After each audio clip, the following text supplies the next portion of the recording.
So, here is our first Viking interview for you. Would you like to just introduce yourself? Hi, my name's Bjornulf. Okay, Bjornulf. We've got some questions here about life in Viking times and what it was like, and you could perhaps tell us a little bit about those times. First of all, we've been asked, who is the most famous Viking and why? Ooh, now that's a tough one. There are quite a few of them.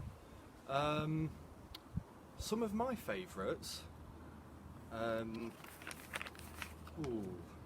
Ragnar Lothbrok, mainly because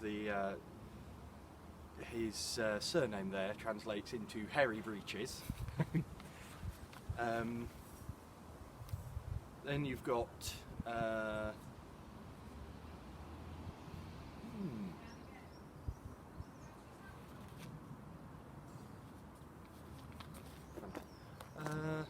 probably Rollo is another good one. You might know the Normans for conquering England in 1066 at the Battle of Hastings, but what many people don't know is that the Normans were originally Viking, and Rollo was originally their leader from before they became the Normans.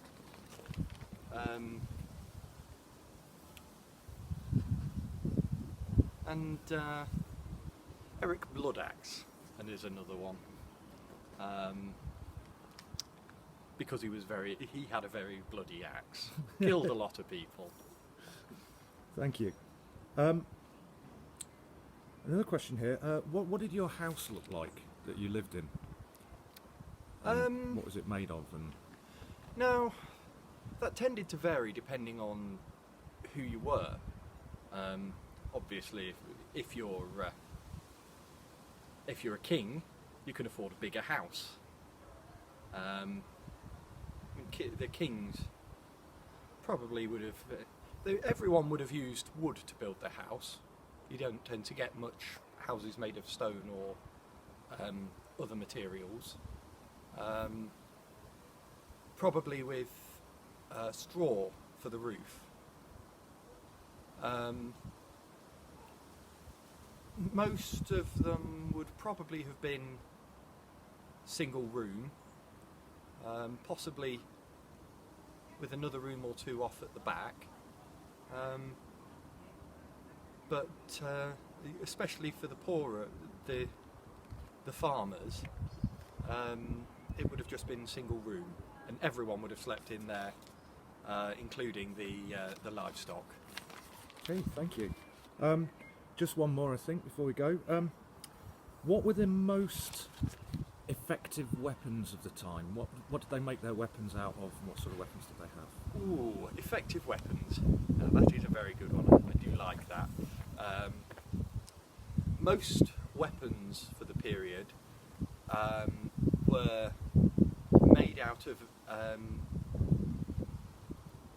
any bit that would need sharpening would be made of metal. But you do also tend to get a lot of weapons that would have wooden handles, things like that. Things like the sword I'm handling that's metal all through. But most people wouldn't be able to afford a sword. Instead, most people would have to have a spear, which would be all wood apart from a small little bit of metal at the top. I see you've got a smaller version of that down at your feet there. That I do. That's not a spear, is it? It looks No. like a spear, but it's actually... Tell us about that. This is actually a javelin, which would, for the most part, it would have been thrown at the people you're fighting before you get into combat range of them, in order to confuse them. I see, so it's to slow them down if they're Yeah. coming towards you. Yeah. Good. Yeah. And then other weapons would have been used when you want to get in really close. Okay. Thank you very much, Bjornulf. No Okay. problem. All right. Thank you.